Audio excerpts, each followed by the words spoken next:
আসসালামু আলাইকুম, welcome back to my channel. তো আজকে হচ্ছে আমি রান্না বান্না দিয়ে শুরু করেছি সকালবেলা। এখানে আমি তেল দিয়ে দিয়েছি, তার মধ্যে হলো একটু বাটারও দিয়েছি, তো পেঁয়াজ ভেজে নিয়েছি, বেরেস্তা করে নিয়েছি। তো এর মধ্যে হচ্ছে বিভিন্ন মশলা দিচ্ছি। তো আজকে হচ্ছে আমার জন্মদিনের একদিন পরের দিন আর কি এটা ছিল। তো এবারে জন্মদিনটা তো খুবই তেমন ভালো যায় নাই আর কি। তো তো সেই জন্য চিন্তা করলাম যে একটু স্পেশাল রান্না বান্না করি, জন্মদিনের ব্লগও পরে দেওয়া হবে জন্মদিনে কী কী করেছি। তো এবার আসলে প্রতি বছর আমরা তিনজন একসাথে কাটাই, কোনো না কোনো জায়গায় যাওয়া হয়, কিন্তু এবার আনফর্চুনেটলি সবাই আমরা একদম আলাদা হয়ে গিয়েছি। রাশিদা আপু চলে গিয়েছে বাংলাদেশে, নিশিও বাংলাদেশে, এখন তো সে ওমরা করতে গিয়েছে। তো যাই হোক, তো এই জন্য তো এবার কোথাও যাওয়াও হয় নাই, কিছু করাও হয় নাই। যদিও আমরা একটু কাজ সেরেছি, সেটা আপনাদের সাথে অন্য সময় শেয়ার করব। তো আজকে একটু সেই জন্য চিন্তা করলাম যে একটু রান্না বান্না করি। তো এই জন্য আজকে খাসি রেজালা রান্না করব। তো খাসি রেজালাটা খেতে ইচ্ছা করতেছিল অনেক দিন ধরে, তো খাসি রেজালা রান্না করতেছি। তো সবই স্ক্রিনে আপনাদের যা যা লাগবে সবই দেওয়া হয়ে মানে দিয়ে দিয়েছি।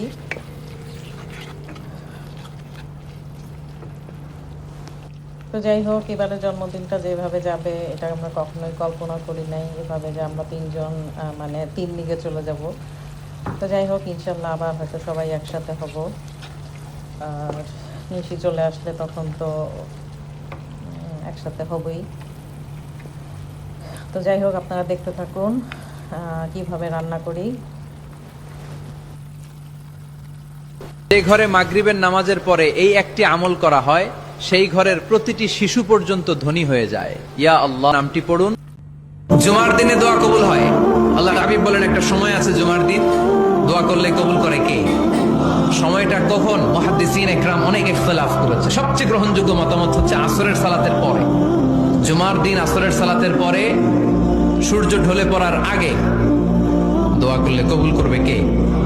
যে ব্যক্তি জুম্মার দিনে অন্তত একবার এই দোয়াটি পড়বে, আল্লাহ তার সকল গুনাহ মাফ করে দেবেন। এমনকি তার গুনাহ যদি আকাশের সমান বা সমুদ্রের পানির বিন্দুর সমানও হয়, তবুও আল্লাহ তাকে ক্ষমা করে দেবেন। তার অবস্থা হবে এমন যেন সে তার মায়ের গর্ভ থেকে আজই ভূমিষ্ঠ হয়েছে। আপনার মাধ্যমে যদি কেউ এই দোয়াটি শিখে এবং আমল করে আর তার জীবনের সব গুনাহ মাফ হয়ে যায়, তবে এর সওয়াব আপনিও পাবেন। আর যদি আপনি এটি না জানান, তবে কিয়ামতের দিন আপনাকে এ বিষয়ে প্রশ্ন করা হবে। দোয়াটি হলো আস্তাগফিরুল্লাহাল আযীম আল্লাযী লা ইলাহা ইল্লা হু আল হাইয়ুল কাইয়্যুম ওয়া আতুবু ইলাইহি। ইনশাআল্লাহ এই দোয়ার উপর যারা আমল করবে, আল্লাহ পাক তাকে প্রশস্ত সদর দিবেন, জ্ঞান দিবেন, সাহস দিবেন। ডক্টর জাকির নায়েক এই দোয়াটার উপর খুব বেশি আমল করেন। আপনারা কি দেখেছেন না লেকচারে? এই দোয়াটার ব্যাপক ফজিলত আছে। তো মুসা আলাইহিস সালাম বলছেন, আল্লাহ আমার এই সমস্যা, আল্লাহ বলছেন এই দোয়া করো, রব্বিশ রাহলি সদরি। আমরা কিন্তু আর বলবো তাহলে রব্বিশ রাহলি সদরি, আল্লাহ আমার এই কলিজাটা বড় করে দাও। মানে আমার কলিজা বড় করো মানে কি? সাহস বাড়িয়ে দাও। ইনশাআল্লাহ এই দোয়ার উপর যারা আমল করবে, যে ব্যক্তি জুম্মার রাসূল সাল্লাল্লাহু আলাইহি ওয়াসাল্লাম বলেন, তোমরা যখন অসুস্থ ব্যক্তির নিকট যাও, তার সঙ্গে সাক্ষাৎ করো, তখন তার কাছে দোয়া চাও, কেননা তাদের দোয়া এবং ফেরেশতাদের দোয়া আল্লাহ তাআলা তৎক্ষণাৎ কবুল করেন। রাসূল সাল্লাল্লাহু স্কিপ করে দিন যদি আপনি বিনা হিসাবে জান্নাতে যেতে না চান, আর শেয়ার করবেন না যদি এর সম্পূর্ণ সওয়াব অর্জন করতে না চান। কোরআনে এমন একটি আয়াত রয়েছে, যদি কোনো ব্যক্তি প্রতিটি ফরজ নামাজের পর সেটি পাঠ করে, তবে হাদিসের মর্মার্থ হলো তার এবং জান্নাতের মাঝে কেবল মৃত্যুই বাধা হয়ে থাকবে। কিন্তু যাওয়ার আগে এই ভিডিওটি শেয়ার করে দিন, এতে শয়তানের কোমর ভেঙে যাবে এবং এর সমস্ত কৃতিত্ব আপনি পাবেন। আর কমেন্টে আল্লাহু আকবার অবশ্যই লিখুন, যাতে আপনি দ্বিগুণ সওয়াব পান। সেই আয়াতটি হলো আয়াতুল কুরসি।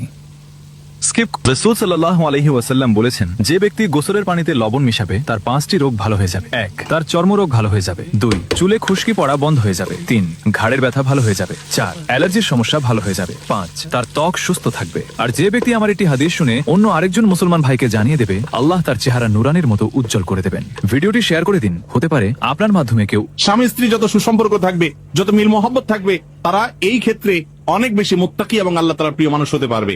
আর স্বামী স্ত্রী সারাদিন ঝগড়া লাগে, কথায় কথা শুধু তালাকের কথা বলে, বই বাপের বাড়ি চলে যাওয়া ধমক দেয়, স্বামী তালাকের ধমক দেয়, দুইটাই অমানুষ এবং ছোট লোক।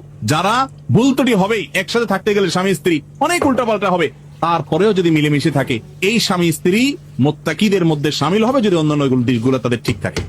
স্বামী আল্লাহর কসম, আজকের দিন আপনার চেয়ে বেশি নেকি কেউ কামাতে পারবে না। এটা আমি না, বরং মোহাম্মদ সাল্লাল্লাহু আলাইহি ওয়াসাল্লাম বলেছেন, যে ব্যক্তি দিনে 100 বার এই কালিমাগুলো পাঠ করবে তার চেয়ে বেশি নেকি কেউ নিজের আমলনামায় জমা করতে পারবে না। তবে হ্যাঁ, ওই ব্যক্তি বেশি কামাতে পারে যে এর চেয়েও বেশি বার এই কালিমাগুলো পাঠ করবে। সেই কালিমাগুলো হলো, আপনি পড়ুন আমার সাথে, লা ইলাহা ইল্লাল্লাহু ওয়াহদাহু লা শারীকা লাহ, লাহুল মুলকু ওয়া লাহুল হামদ ওয়া হুয়া আলা কুল্লি শাইইন কাদির। এবং মুহাম্মদ সাল্লাল্লাহু আলাইহি ওয়াসাল্লাম আরো বলেছেন, সবুজ এবং সতেজ থাকুক আমার সেই উম্মত যে আমার হাদিস শোনার পর অন্যদের কাছে পৌঁছে দেয়। সেজদায় মাথা রেখে মাত্র 41 বার এটি পড়ে নিন। আপনার মাত্র 1 মিনিট সময় লাগবে, কিন্তু সেজদা থেকে মাথা তোলার আগেই আপনি যা চাইবেন তাই পাবেন। এশার নামাজের পর যে কোনো সময় সেজদায় মাথা রেখে 41 বার ইয়া কাবীরু ফি আমানিল্লাহ পড়ুন। সেজদায় থাকা অবস্থাতেই নিজের মনের ইচ্ছার জন্য দোয়া করুন। ইনশাআল্লাহ সেজদা থেকে মাথা তোলার আগেই আপনার দোয়া কবুল হয়ে যাবে। সেজদা নাউজুবিল্লাহ শব্দের অর্থ কি? আমি আল্লাহের কাছে আশ্রয় চাই। আস্তাগফিরুল্লাহ শব্দের অর্থ কি? আমি আল্লাহের কাছে ক্ষমা চাই। আল্লাহু আকবার শব্দের অর্থ কি? আল্লাহ মহান বা আল্লাহ সর্বশ্রেষ্ঠ। মাশাআল্লাহ শব্দের অর্থ কি? আল্লাহ যেমনটি চেয়েছেন। জাযাকাল্লাহ শব্দের অর্থ কি? আল্লাহ তাআলা আপনাকে উত্তম প্রতিদান দিন। ভিডিওটি শেয়ার করে টাইমলাইন। নিঃস্ব অবস্থায় কি দোয়া করতে পারেন একজন মানুষ, এই দোয়াটা শিখে নেন, ইনশাআল্লাহ আপনার জীবনের সমস্ত সংকট কেটে যাবে।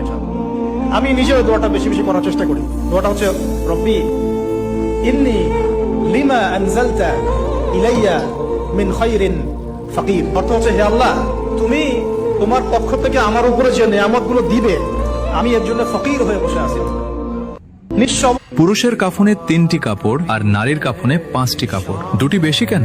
শুনলে আপনার চোখে পানি চলে আসবে। প্রথম কাপড়টি দিয়ে মুসলমান নারীর মাথা থেকে পা পর্যন্ত সম্পূর্ণ শরীর ঢেকে দেওয়া হয়। দ্বিতীয় কাপড়টি দিয়ে নারীর বুক বা সিনা ঢাকা হয়। আল্লাহ এতটাই দয়ালু ও ক্ষমাকারী যে নারী যখন মৃত্যুর পর আল্লাহর কাছে যাবে তখনও যেন তার বুক ঢাকা থাকে, অর্থাৎ এই দুটি অংশ যেন আবৃত থাকে। এখন ভাবুন, যে আল্লাহ মৃত্যুর পরেও আপনার লজ্জাশীলতার খেয়াল রাখছেন, আর আপনারা জীবিত অবস্থায় সেটাকে লজ্জাশীলতা মনে করছেন না এবং খোলামেলা ভাবে প্রদর্শন করছেন। সারা জীবন পুরুষদের নিজের মাথার চুল দেখিয়ে এসেছেন, অথচ আল্লাহ দুটি কাপড় বেশি রেখেছেন যাতে আপনি যখন তার কাছে যাবেন তখন যেন আবৃত ও ঢাকা অবস্থায় যান। একটু আপনার বিবেককে প্রশ্ন করুন। তো যাই হোক, এতক্ষণ আপনারা দেখলেন আমি রান্না বান্না করলাম, সাদা পোলাও, রেজালা, সঙ্গে কাবাব আছে, সালাদ আছে। তো আমি এখন খেতে বসবো।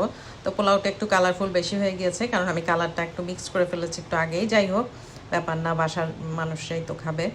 তো যাই হোক, খাবার মোটামুটি ভালোই হয়েছিল, আর জন্মদিনের স্পেশাল খাবার। তো যাই হোক, আপনাদের ভিডিওটা কেমন লাগলো জানাবেন। আর এটাই ছিল আমার জন্মদিনের ব্লগ। আমার বন্ধুটাকে অনেক মিস করেছি। সব সময় তো আমরা যেভাবে কাটাতাম, এবার তো সেভাবে কাটানো। ওদের জন্য অনেক অনেক দোয়া, ওরা যেখানেই থাকুক সব সময় ভালো থাকুক। আর আপনারা সবাই ভালো থাকবেন, সুস্থ থাকবেন। দেখা হবে নেক্সট ব্লগে। আল্লাহ হাফেজ।